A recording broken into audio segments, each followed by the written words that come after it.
Hello students, हम लोग पढ़ रहे थे राजनीति विज्ञान। और राजनीति विज्ञान में हमने प्रथम पुस्तक शुरू कर दी थी जिसका नाम है राजनीति विज्ञान के मूल आधार। और उसका फर्स्ट टॉपिक भी हमने शुरू कर दिया था और उस लेसन का नाम था राजनीति विज्ञान, अर्थ, प्रकृति व क्षेत्र। तो राजनीति विज्ञान का अर्थ हमने भली भांति समझ लिया। राजनीति विज्ञान का परंपरागत क्षेत्र भी हमने काफी हद तक समझ लिया है। उसके 3 बिंदुओं से हम लोग परिचित हो चुके हैं। राजनीति विज्ञान का क्षेत्र, परंपरागत दृष्टिकोण हम लोग पढ़ रहे हैं और इसमें हम लोग 3 बिंदु, मानव का राजनीतिक जीवन, राज्य और सरकार, इनको हम लोग पढ़ चुके हैं।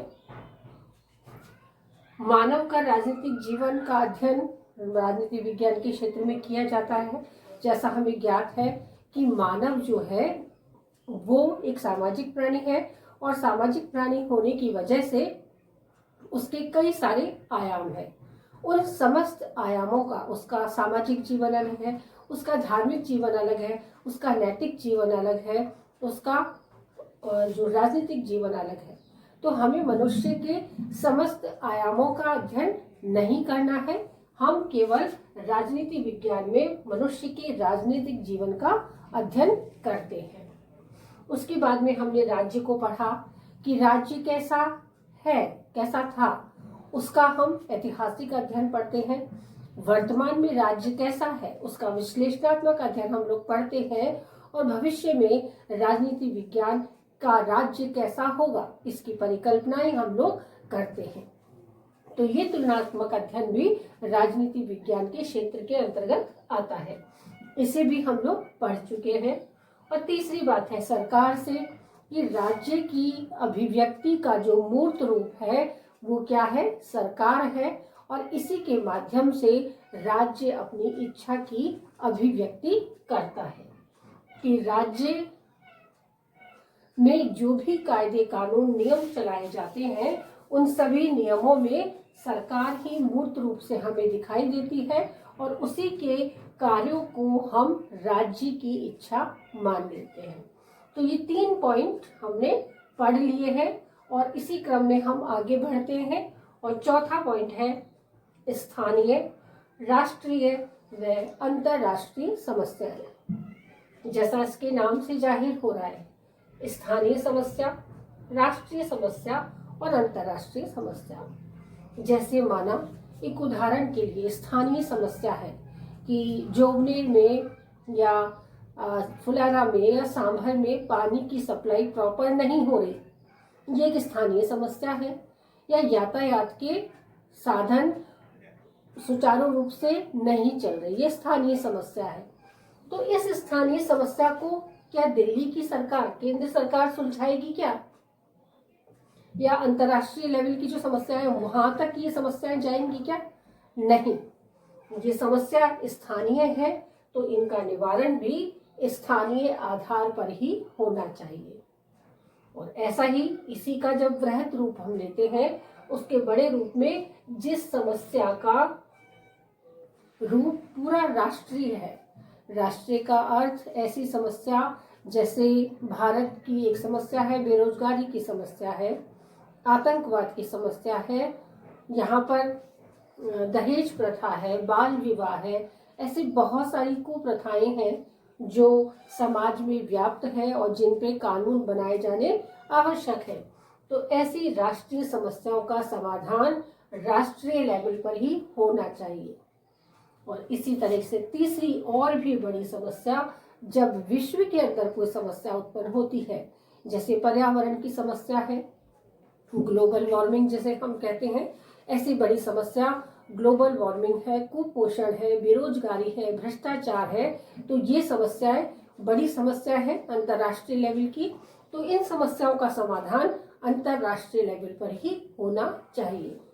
तो राजनीति विज्ञान के क्षेत्र में हम चौथे पॉइंट में यही पढ़ने जा रहे हैं कि स्थानीय, राष्ट्रीय और अंतर्राष्ट्रीय समस्याएं क्या क्या हो सकती हैं और इनके समाधान कहाँ ढूंढे जा सकते हैं। आज के प्रजातांत्रिक युग में गांव, नगर और शहर की स्थानीय समस्याओं का निराकरण वहां के लोगों के सहयोग से ही पूर्ण किया जा सकता है। अतः स्थानीय समस्याओं की कार्यप्रणाली तथा स्थानीय समस्याओं का अध्ययन हमारे विषय की विषय वस्तु है कि ये जो भी समस्याएं उत्पन्न होती हैं, स्थानीय समस्याएं, उन विषयों का समस्या और समस्या का निराकरण दोनों ही राजनीति विज्ञान की विषय वस्तु है। आधुनिक राज्य राष्ट्रीय इकाई है, अतः राष्ट्रीय समस्याएं जैसे सांप्रदायिकता, भाषावाद, क्षेत्रवाद आदि जैसी समस्याएं भी हमारी विषय वस्तु है। कि हम जानते हैं कि आज मनुष्य द्रुत गति से विज्ञान और तकनीक को अपना चुका है और इसीलिए आज राज्य आधुनिक राज्य में परिवर्तित हो चुके हैं। अब स्थानीय से ज़्यादा लोग बाग आवागमन में आवागमन के साधनों से व्यापार को या अन्य सारी चीज़ों को बढ़ावा देते हैं। तो इन सब के साथ साथ और भी कई सारी राष्ट्रीय समस्याएं भी जुड़ चुकी हैं और ये समस्याएं सांप्रदायिकता की है। सांप्रदायिकता का अर्थ अपने संप्रदाय को उच्च समझना और दूसरे संप्रदाय को निम्न समझने का जो समस्या उत्पन्न हो जाती है, उससे भान होता है जब लोगों का इस चीज का, तो वो सांप्रदायिकता को जन्म देती है।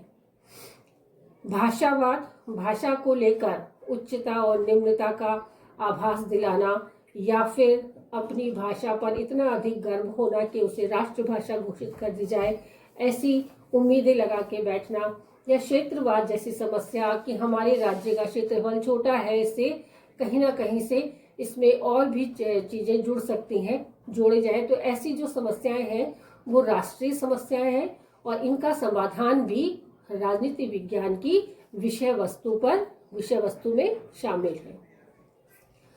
इससे भी अधिक बड़े रूप में हम चलते हैं तो वैश्विक वैज्ञानिक प्रगति के कारण संपूर्ण विश्व अब एक हो चुका है और अंतर्राष्ट्रीय समस्याओं का प्रभाव भी विश्व के प्रत्येक राष्ट्र पर पड़ता है, जैसे आतंकवाद, बेरोजगारी, भूखमरी, कुपोषण आदि जैसी समस्याएं अंतर्राष्ट्रीय समस्याएं हैं और इन समस्याओं का समाधान भी हमें अंतर्राष्ट्रीय क्षेत्र में ही ढूंढना होगा और इन समस्याओं का समाधान राष्ट्रों की कूटनीति तथा राजनीतिक संबंधों द्वारा ही हल किया जा सकता है।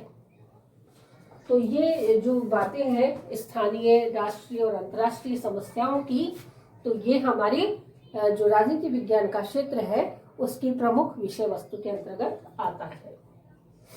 अगला पॉइंट है राजनीतिक विचारों का इतिहास और राजनीतिक विचारधाराएं।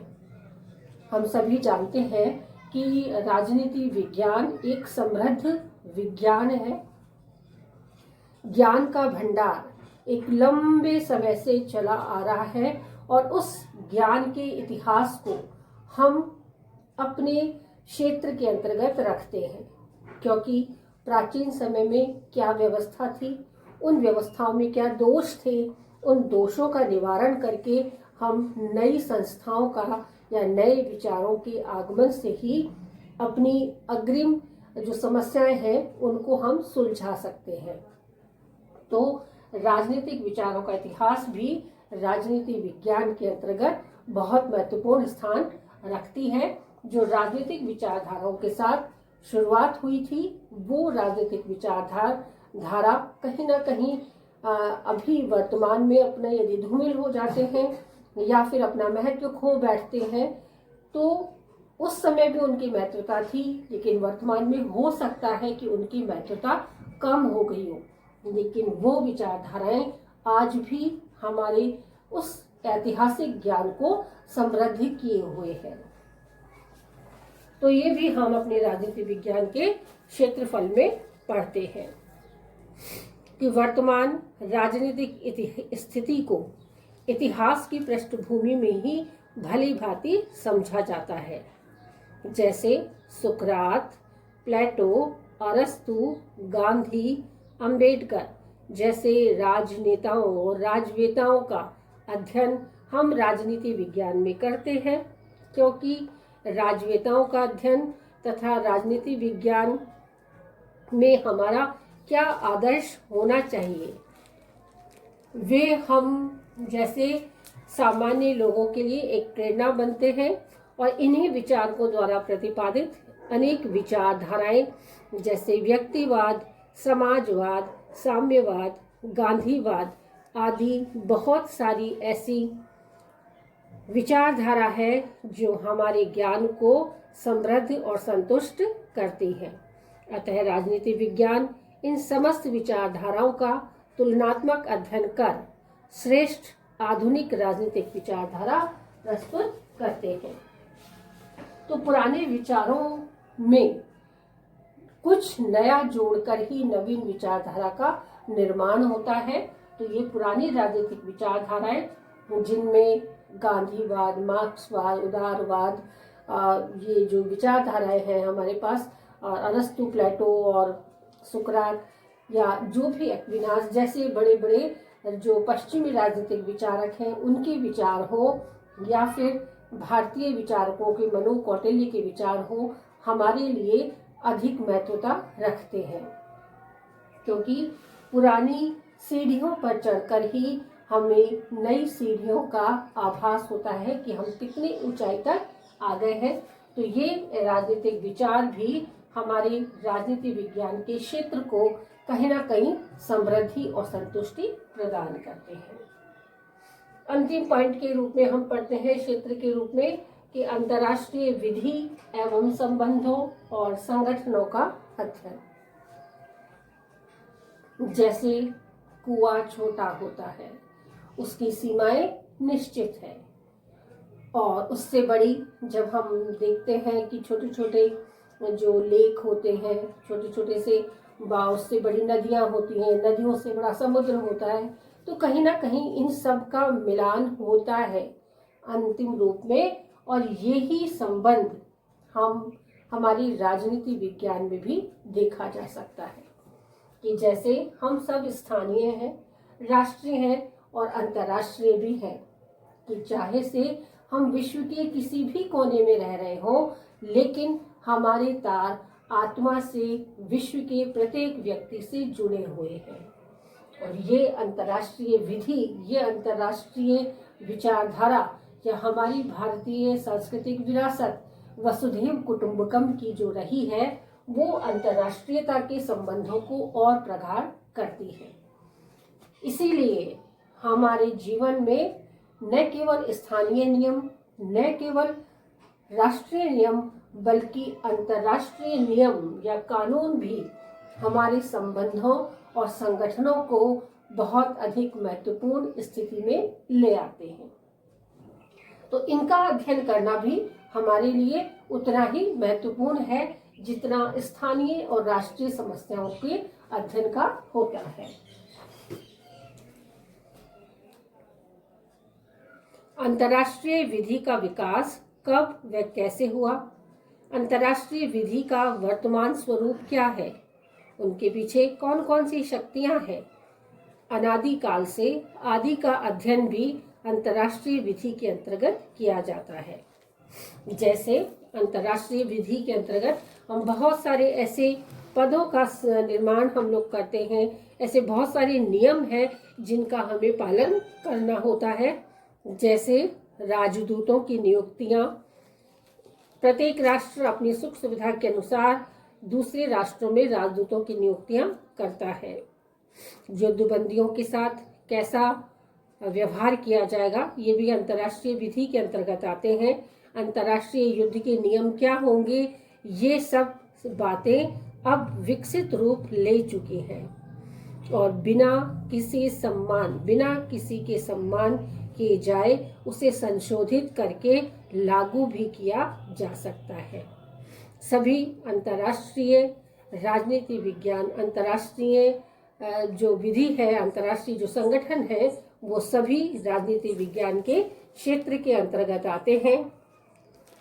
चाहे से वायु यातायात में बढ़ती अपहरण की घटनाएं हो, आतंकवाद की रोकथाम की बात हो, या सभी राष्ट्रों के सहयोग की बात हो, अंतर्राष्ट्रीय नियम उनकी मुख्य विषय वस्तु रहा है, जिसे संयुक्त राष्ट्र संघ व राष्ट्र संघ जैसे अंतर्राष्ट्रीय संगठन मिलकर हवा देते हैं और ये मिलकर कार्य करते हैं। इस तरह से हम देख चुके हैं कि अंतर्राष्ट्रीय कानूनों ने ही और अंतर्राष्ट्रीय संगठनों ने ही तृतीय विश्व युद्ध को रोक रखा है।